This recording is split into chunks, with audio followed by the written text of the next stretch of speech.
नमस्कार, आदाब, आभार, अभिनंदन, स्वागत है आप सभी का। जय हिंद दोस्तों, मैं सुनील वर्मा। आज जैसे कि हमने पहले पिछला लेक्चर बैक्टीरिया के ऊपर लिया था, हमने उसकी पूरी थ्योरी पढ़ी थी। आज हम उसी कड़ी को आगे बढ़ाते हुए आज उसकी जितने भी उससे बनने वाले परीक्षा उपयोगी प्रश्न रहेंगे वो लिए हमने। वो सभी प्रश्न पुराने जितने भी परीक्षा हो चुकी प्रीवियस ईयर के बेस पर लिए हैं। चलिए हम स्टार्ट करते हैं ज्यादा समय आपका ना लेते हुए। पहला प्रश्न है आपका, निम्नलिखित में से कौन सा एक मुक्त जीवित नाइट्रोजन स्थिरीकरण जीवाणु है? निम्नलिखित में से कौन सा एक मुक्त जीवित नाइट्रोजन स्थिरीकरण जीवाणु है? एजोटोबैक्टर, नाइट्रोसोमोनास, राइजोबियम या उपरोक्त में से कोई नहीं? जी, चार ऑप्शन दिए गए हैं, एजोटोबैक्टर, नाइट्रोसोमोनास, राइजोबियम या उपरोक्त में से कोई नहीं। तो इसका आपका आंसर आएगा एजोटोबैक्टर। जी हाँ, एजोटोबैक्टर की बात हम करेंगे। एजोटोबैक्टर एक क्या है? एक जीवित नाइट्रोजन स्थिरीकरण जीवाणु है। इसके अलावा इसमें एनाबिना, नोस्टोक ये सारे बैक्टीरिया भी आते हैं जो क्या होते हैं? जीवित नाइट्रोजन स्थिरीकरण है। चलिए, अगर आप राइजोबियम के बारे में अगर सोचते हो तो ये नाइट्रोजन स्थिरीकरण में भागीदारी ये लेग्यूमिनस कुल का एक पौधे की जड़ों में पाया जाता है। ठीक है, आगे बढ़ते हैं। दूसरा प्रश्न है आपका, जीवाणु में श्वसन एंजाइम स्थित होते हैं क्या? प्लाज्मिड में होंगे, एपिसोम में होंगे, मेसोसोम में होंगे या न्यूक्लियोइड में होंगे? आपका प्रश्न है जीवाणु में श्वसन एंजाइम कहाँ स्थित होते हैं? क्या प्लाज्मिड में, एपिसोम में, मेसोसोम में या न्यूक्लियोइड में? जैसा कि आपको पिछले लेक्चर में बताया था, अगर कुछ इस प्रकार का मेरा ये अगर बैक्टीरिया है और ये न्यूक्लियोइड है और ये जैसे अगर कुछ इस प्रकार की संरचना अगर दिखे जहां आपको लगता है कि ये माइट्रोकार्डिया के सिमिलर कुछ इस प्रकार की अगर कोई संरचना कहीं दिखे तो वो होती है मेसोसोम। तो दोस्तों इसका आंसर होगा मेसोसोम। मेसोसोम कहीं ना कहीं माइट्रोकार्डिया जैसा ही दिखता है, उसी के समान उसके गुण होते हैं। इसमें कुछ एंजाइम होते हैं जो श्वसन में महत्वपूर्ण भूमिका निभाते हैं। ठीक है दोस्तों, तो ये श्वसन के लिए मेसोसोम होता है। ये मेम्ब्रेन से जुड़ा हुआ रहता है, जो सेल यहाँ की जो जीवाणु की जो मेम्ब्रेन रहती है उससे जुड़ा हुआ रहता है और ये डीएनए के रेप्लिकेशन के लिए जिम्मेदार रहेगा। इसके अलावा ये जो कोशिका भित्ति जो पाई जाती है, प्लांट में जो कोशिका भित्ति जो पाई जाती है उसके बनाने में सबसे महत्वपूर्ण भूमिका निभाता है। चलिए दोस्तों आगे बढ़ते हैं। निम्न में से किस जीव को कोशिका भित्ति पेप्टिडोग्लाइकॉन से निर्मित होती है? प्रश्न पूछा गया है कि किसी बैक्टीरिया या किसी जीव में जो उसकी जो कोशिका भित्ति होती है, भित्ति अर्थात सेल वॉल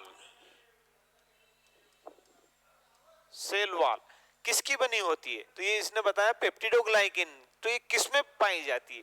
क्या ये कवक में पाई जाएगी, क्या ये ब्रायोफाइटा में पाई जाती है, क्या ये जीवाणु में या टेरिडोफाइटा में? आपको इसका आंसर बताना है कि किस बैक्टीरिया या किस जीव में पेप्टिडोग्लाइकेन की सेल वॉल पाई जाती है। तो स्वाभाविक सी बात है, हमने बैक्टीरिया पढ़ा है तो बैक्टीरिया की जो सेल वॉल होती है वो किसकी बनी होगी? पेप्टिडोग्लाइकेन की। अगर कवक की बात अगर की जाए तो कवक की अगर आप देखेंगे तो ये काइटिन की बनी होती है।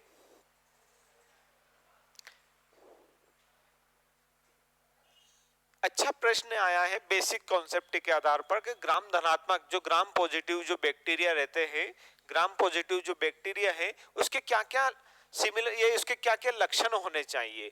क्या कोशिका भित्ति उसकी टेकोइक अम्ल उसमें प्रेजेंट होता है? पहला आपका ऑब्जेक्ट दिया है कि किसी भी जो ग्राम पॉजिटिव बैक्टीरिया है उसके क्या लक्षण होते हैं। तो इसके चार ऑप्शन है कि क्या कोशिका भित्ति में टेकोइक एसिड प्रेजेंट होता है। दूसरा आपका ऑप्शन दिया कि कोशिका भित्ति में जो पेप्टिडोग्लाइकेन अधिक मात्रा में होता है। क्या लिपिड की जो प्रतिशत मात्रा है वो क्या कम होती है, या उपरोक्त सभी? तो जी हाँ दोस्तों, इसका आंसर होना चाहिए उपरोक्त सभी। हमने बेसिक कंसेप्ट में पढ़ा था कि जो ग्राम पॉजिटिव बैक्टीरिया होती है जो होता है उसमें टेकोइक एसिड प्रेजेंट होता है। हमने इसको इस प्रकार से याद किया था कि जो भी पॉजिटिव व्यक्ति होता है उसकी दोस्ती अच्छी टिकी हुई रहती है। तो इसी प्रकार से यहाँ हमने बताया था टेकोइक एसिड कोशिका भित्ति में पाया जाता है। ये सेल जो ग्राम पॉजिटिव बैक्टीरिया का ये सबसे अच्छा उदाहरण है। पेप्टिडोग्लाइकेन पाया जाएगा, लिपिड की मात्रा कम रहेगी। इसके अगर विपरीत बताए जाए तो अगर म्यूरिन एसिड की बात की जाए या फिर जो पॉलीपेप्टाइड की अगर बात की जाए तो ग्राम नेगेटिव के अच्छा ट्रिपल लेयर है उसमें पाई जाएगी, है ना। लिपिड की मात्रा उसमें ज्यादा हो जाएगी और इसके अलावा जो पेप्टिडोग्लाइकेन है अगर यहाँ 80% है तो वहाँ 20% हो जाएगा, मतलब वहाँ कम रहती है। चलिए आगे बढ़ते हैं। सिंपल प्रश्न पूछा गया है कि जो डीएनए है वृत्ताकार अणु किसमें पाए जाते हैं। डीएनए के वृत्ताकार अणु मतलब जो अगर मान के चलिए एक बैक्टीरिया है, अगर बैक्टीरिया में अगर गोल शेप या सर्कल शेप में अगर कोई किसी का न्यूक्लियोइड होगा तो किसका रहेगा। आपके चार ऑप्शन हैं, क्या टीएमवी वायरस में, जीवाणु हरित लवक या माइटोकॉन्ड्रिया में, क्या यीस्ट में या वोल्वॉक्स में। तो आपका आंसर क्या होना चाहिए दोस्तों, इसका आंसर होना चाहिए बैक्टीरिया, क्लोरोप्लास्ट और माइटोकॉन्ड्रिया। जी हाँ, इन तीनों में जो न्यूक्लियोइड होता है, ये जो न्यूक्लिक एसिड जो केंद्रक होता है, ये जो डीएनए होता है वो गोल या सर्कल शेप में, राउंड शेप में होता है। ओके, आगे बढ़ते हैं। आपका प्रश्न है, एक छोर पर कशाभिका के एक गुच्छे वाला जीवाणु कहलाता है। कशाभिका अर्थ तो फ्लैजिला।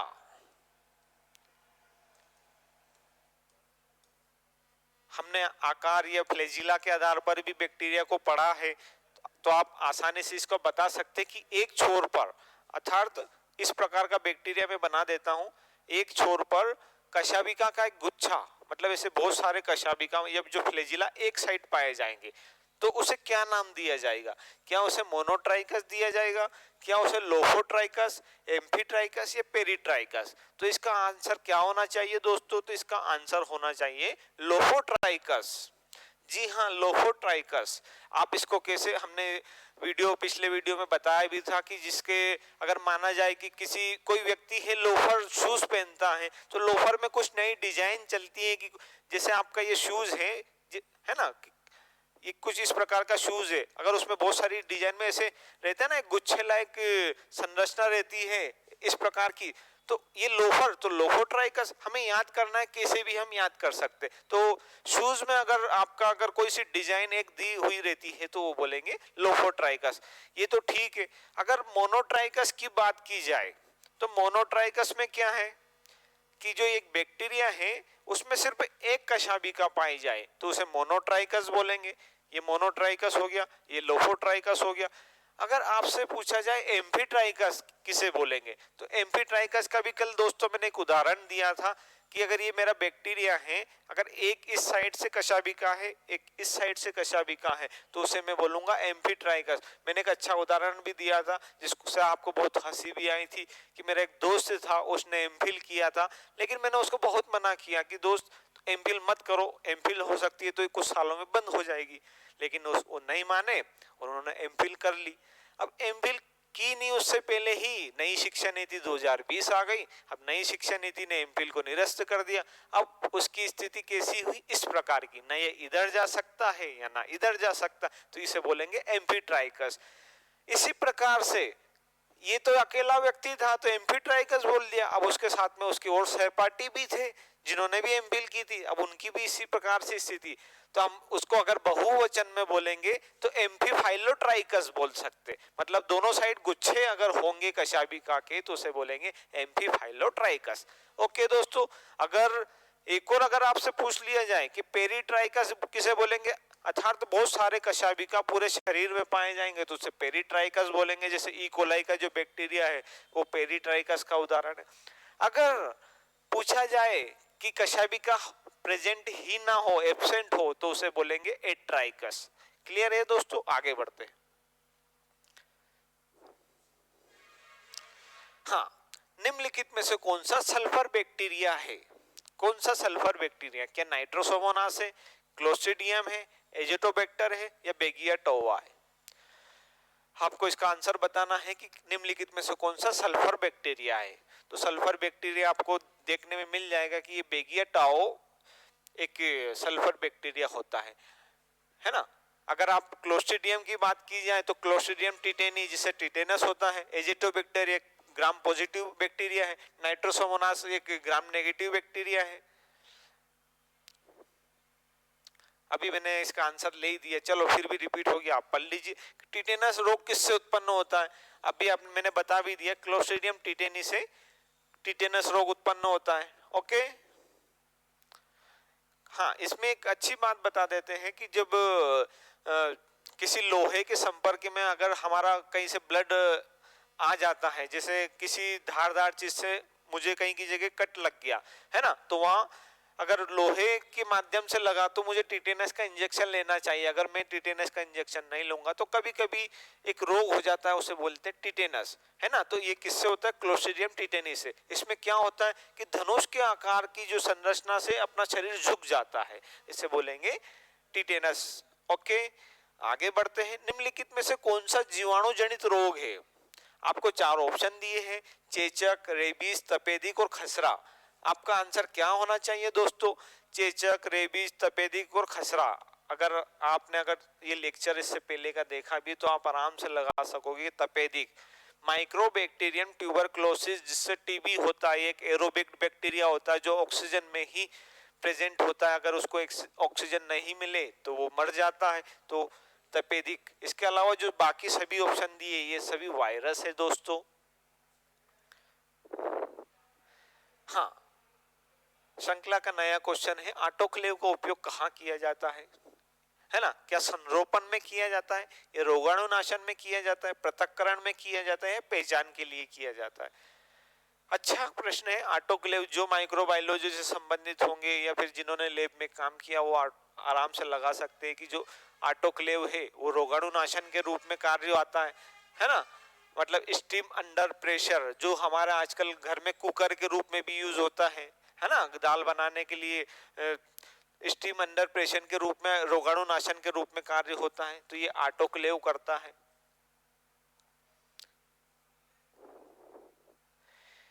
प्रश्न है, छड़ रूपी बीजाणु कौन सा होता है? छड़ रूपी बीजाणु क्या कोकाई होगा, क्या बेसिलाई होगा, स्पाइरिला होगा या विब्रियो होगा? चार ऑप्शन थे आपके। प्रश्न है आपका, छड़ रूपी जीवाणु कौन सा होगा? क्या कोकाई होगा, बेसिलाई होगा, स्पाइरिला होगा या विब्रियो होगा? इसका भी मैंने कल एक अच्छा उदाहरण दिया था, एक बार इसका आंसर दे देते। छड़ रूपी जो जहां भी छड़ की बात आ जाती है वो होता है बेसिलाई।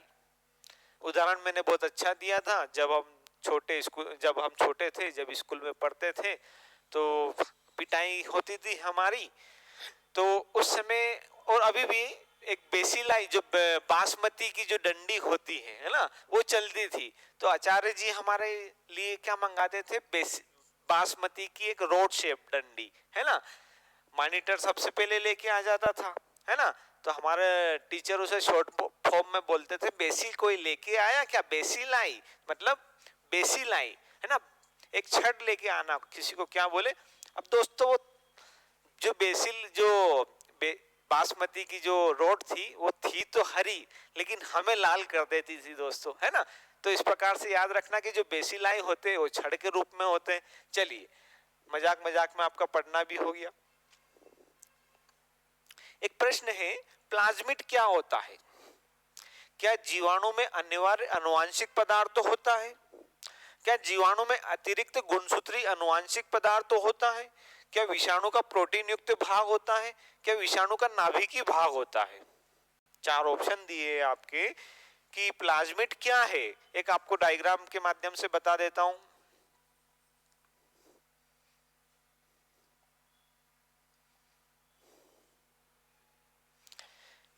यह हमारा मूल जीवाणु था, हाँ, ये एक हमारा सर्कल शेप न्यूक्लियोइड है। इसके अलावा अगर कोई एक्स्ट्रा क्रोमोसोम पाया जाता है अगर बैक्टीरिया में, तो उसे हम बोलेंगे प्लाज्मिड। ये प्लाज्मिड होता है।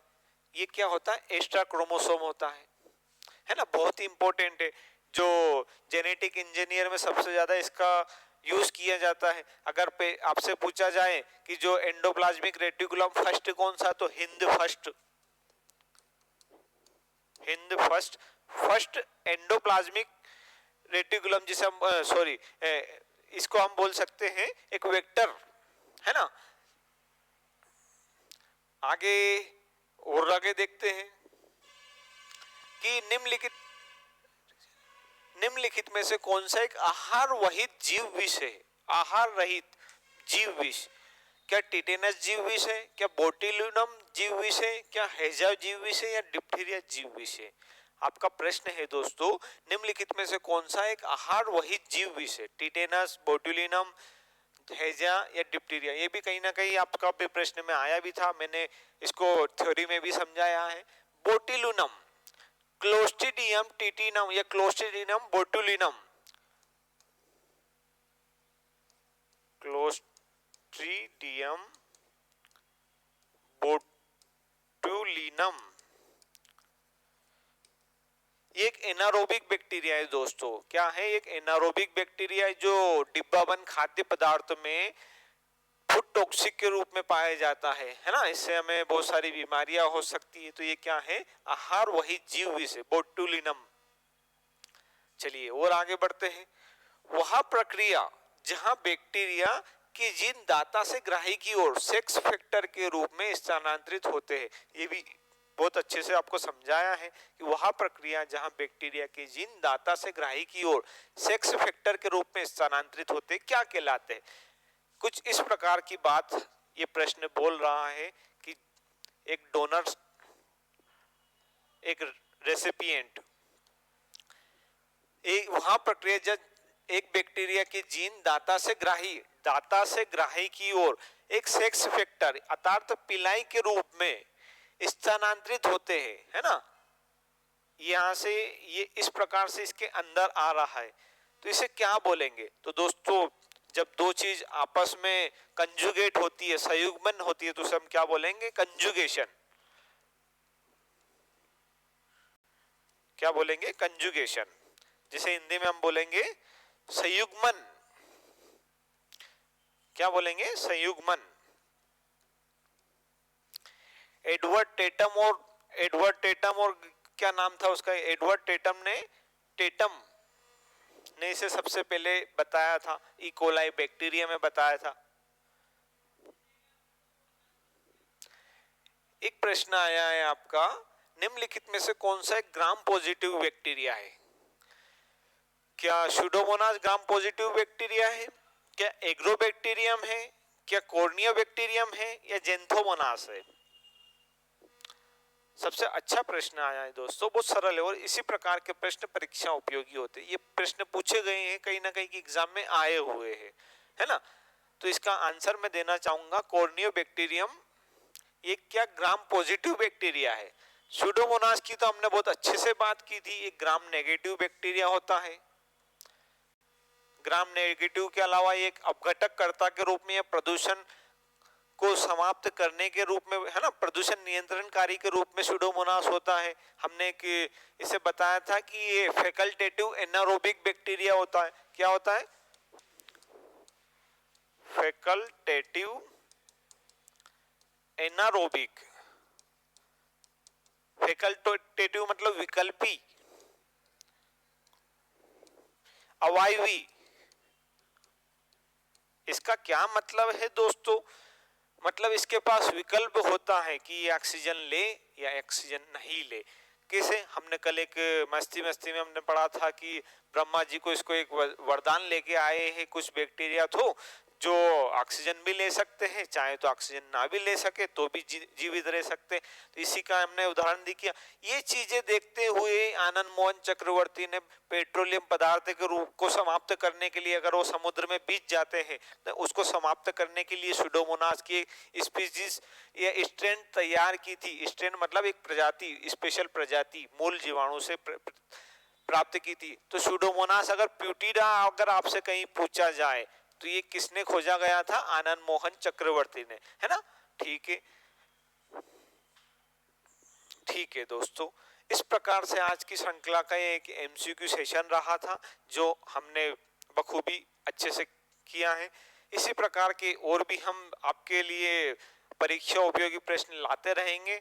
आप शिखर एकेडमी पे बने रहे। अगर आपको अच्छा लगे, आपको कंटेंट में मजे आए और आपको पढ़ने में मजे आए तो ही आप लाइव सब्सक्राइब करें, है ना। चलो दोस्तों, जय हिंद दोस्तों।